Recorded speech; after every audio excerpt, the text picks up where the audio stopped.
the best way to do this business is buy a house or a piece of property, move into like I'm doing here. I bought this and I moved in for a year and a half while I'm waiting for permits. Guess what it's been? Going on 3 years.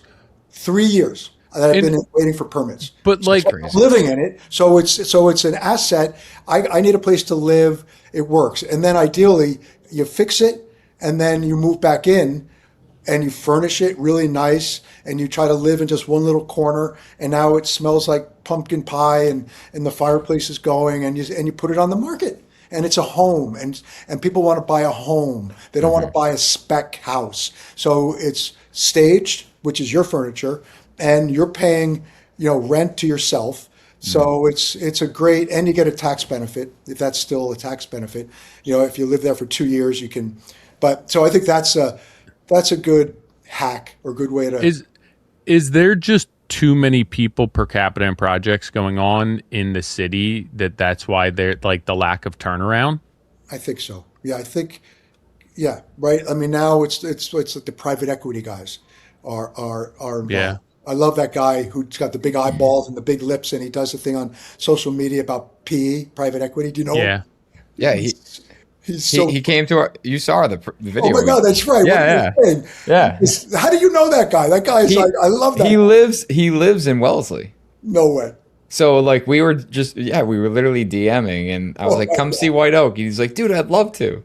He's like, "Can I film a video there?" I'm like, right. "Absolutely." I love that guy. He's hilarious. About the Knicks, and he's like Knicks versus everyone. But a good thing about it was just so.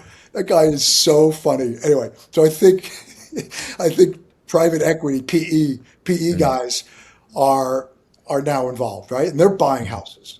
So I don't know. It's the PE thing is so interesting. Like for a long time, I just didn't understand it, and I was just at a business conference, and part of it is, part of the discussion was, basically building your company into a sellable asset, whether you sell it or not. The intent is to build a really valuable company. So either A, you have it and you feel good and it's profitable, or you have the opportunity to sell. And that focus around building that sellable company was in terms of like PE putting money into it. Yeah. And it's so interesting to understand what creates like the value in the business and how it really is positioning. Like going back to, the earlier conversation about selling your company, going through bankruptcy and whatever, but there's always like an out. There's always an out. And, and depending on how much effort you're willing to put into it, that out can be, better than others. But it's just like that being exposed to like, why are these PE companies buying these companies? I mean, I was talking to one guy, he had a HVAC and roofing business and literally scaled that business, built, was buying other small companies, built it into a great business, structured it and sold it for 220 million. Wow. Like, yeah. I'm like, wait, roofing and HVAC? He goes, residential roofing and HVAC. I'm like, this is insane.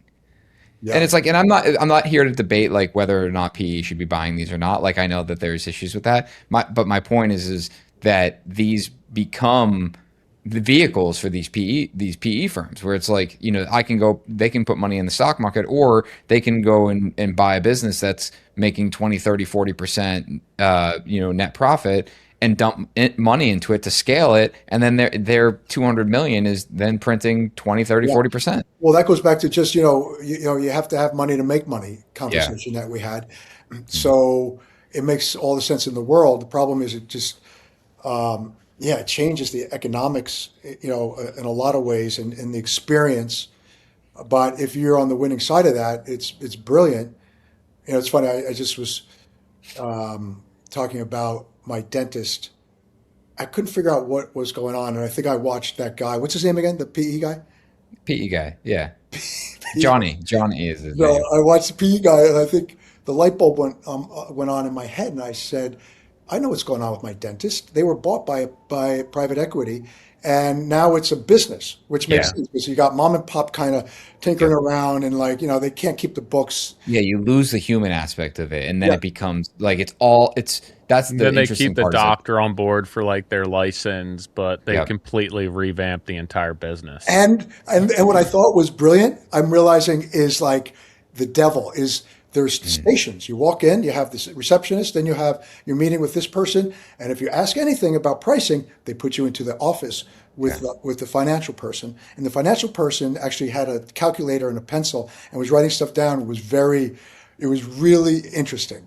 And mhm, they turned my cleaning, my teeth cleaning, monthly, which is or yearly, which is free, into like a $3,000 scam. Like On you fluoride? can get, yeah. And I was like, oh, really? I noticed, yeah. Do you know what I think's a scam? I'm like fairly certain the whole mouth guard thing when you go to the dentist. I'm like, every dentist tries to sell you on a mouth. Do you grind at night? And Right. I'm like, yo, I've heard this forever. They're like, well, you want to have teeth by the time you're 70. And I'm like, well, I've had them for 40 years now and they're still good. So I'm not sleeping with the mouth guard in. Yeah, no, they've gotten very businesslike, which yeah, is, but ugly business. Like I think they're full of shit, really. Yeah.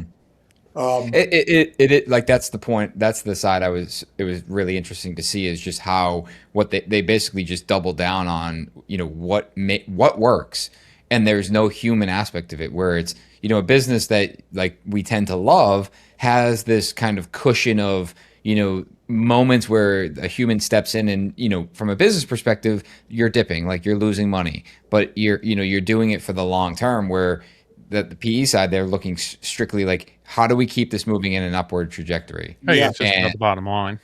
right, but it's interesting, but that's exactly what you hear is like, oh, PE bought this company. It's like it's shit now. It's like every restaurant that comes into, I'm in Boston, so it's like every restaurant. It's like, oh, that's the small burrito chain. It's like it got bought by Yeah. PE 6 months ago. Now the food's like shit because So they were great like, for the burrito guy. yeah, great for the burrito guy. Yeah. It, it's interesting. It's like PE and AI and this, like it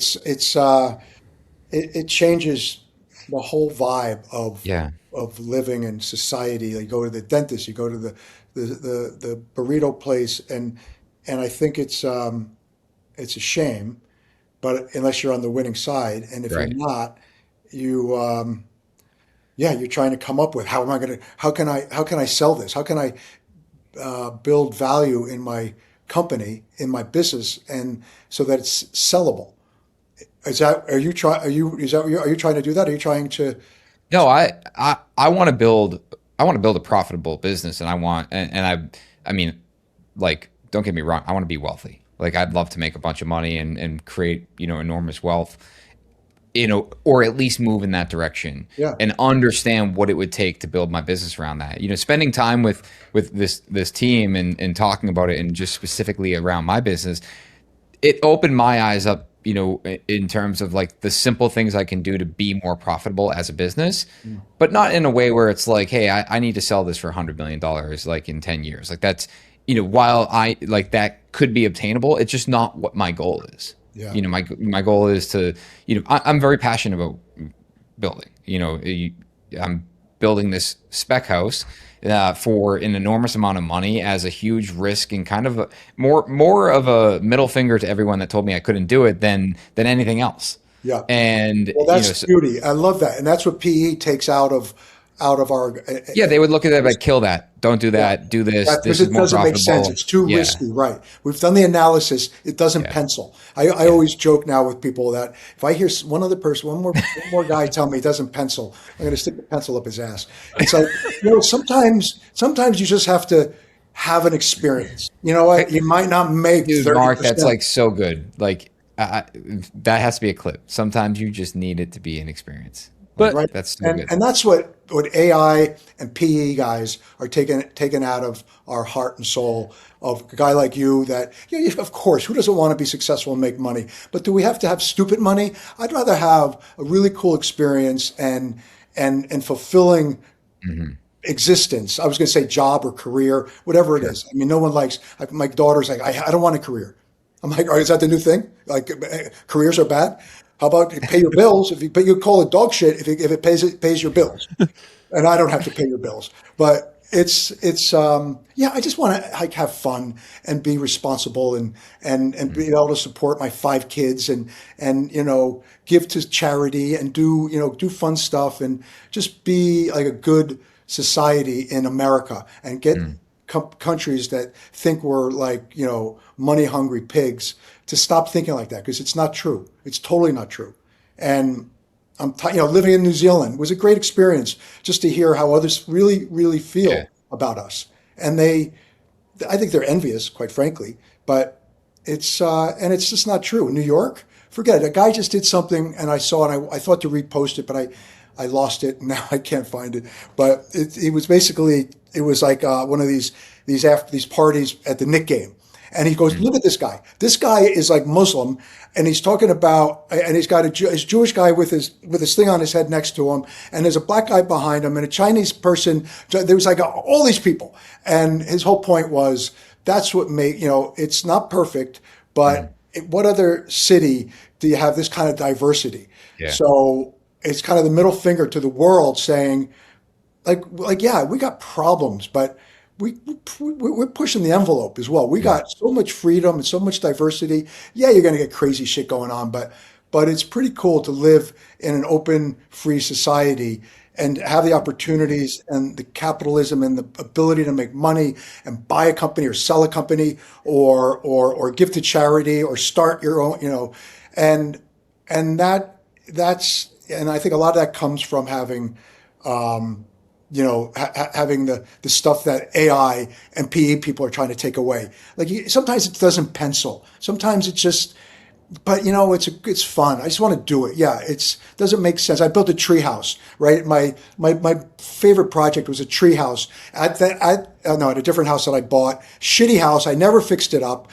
It was a project. I built a treehouse, and it cost me $50,000. Stupid. Right? That's Stupid. a nice It was treehouse. a beautiful treehouse, and I sold it for $1 million over ask, because the hedge fund guy that bought it, Hold on. Not the treehouse, the house with the treehouse. the house with the treehouse, Okay. because the hedge fund guy was at the house. We had an open house. It was when we decided to move to New Zealand, and we put the house on the market. First day, these people show up. And they got the kids. We're down on the beach. It was this little beach on the Long Island Sound. And I built this treehouse right there on the Long Island Sound. And I'm like, where's your husband? And he's like, I think he's in your treehouse. So I go up to the treehouse, and he's sitting at a partner's desk. I built it for my son or my kids to be a bedroom for my son. And he was afraid because it would move. He's like, it's moving. I can't sleep here. I was like, you'll toughen up someday. But all right, so I made it my office. And actually, my bookkeeper would come over, and the pencil would roll back and forth as the thing. And she actually left. She was at one point like, I can't do this. Just send me all the files, and I'll do it at my office. I think maybe it's me. But anyway, so I walk into and I made it my office, and it was my partner's desk, looking at the Long Island Sound, super cool. And the guy is the hedge fund guy is sitting at the desk, and I walk in. He goes, I'm buying this. I was like, the whole thing, the whole property? He goes, yeah. He said, how much you asking? And I said, it was like, what was it, 8 million? I think it was 8 million. He goes, I'll give you 8.5. I was like, that's very generous, and I appreciate it, but you're the first. It's first day on the market. You're like the first people to see it. So he went home. He calls me the next day. He goes, I'll give you 9 million. I'll give you $1 million over ask. And I pushed for more, and he was like, "Look, dude, I'm a hedge fund guy, so I appreciate you pushing for more, but come on, I work for my money too." I'm like, "Yeah, but you make a shitload, and don't take any risk. So give me a little bit." No, so he said yes, we accepted the offer, but it was because he was living his Tom Sawyer days in my treehouse. Didn't care amazing. about anything, and just was like, this is so. What was the point that you got to have these experiences? Even that guy, he had that moment, in my treehouse that he was living this cool life of just being footloose and fancy free, and it's got its place. Without that, it's like artists, right? It's like the whole art world. They hate all of this stuff because, but anyway, our artists are extremely important. It took me some time to understand that fully. But I mean, of course, I appreciate art. I've done some acting in my days, but right, music, movies, comedians, painters, just AI and PE guys are trying to take that from us. Don't let them. I think it's funny that we're all working so hard to basically create this simplistic lifestyle where it's like that dude just spent $9 million to have a treehouse where you could be basically a step above homeless and have that and not have to spend $9 million on it. Yeah. It's like that's what we're all chasing. We're working more to have less.